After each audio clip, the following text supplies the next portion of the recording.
It is the female genital system. It is the external part of vagina.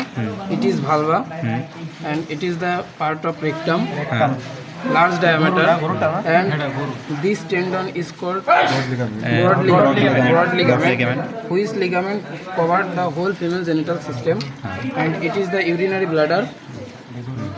It is the body of uterus. It is the horn of uterus. Horn of uterus. There is no ovary.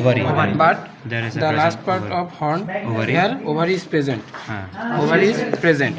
On the ovary we can see A small. some projected something. If this is soft follicle, if this follicle is soft, this is normal.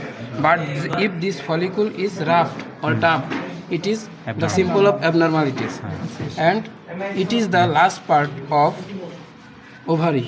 Last part of ovary. Here, within this mesosplings, we can feel a tube-like structure that is Fallopian called tube. fallopian tube. Fallopian tube, and একদম আগে গিয়ে একটা অ্যামব্রেলার মতো একটা ইয়া থাকবে এখানে একটা হচ্ছে the end ওপেনিং part থাকবে of the fimbriated end of the ovary.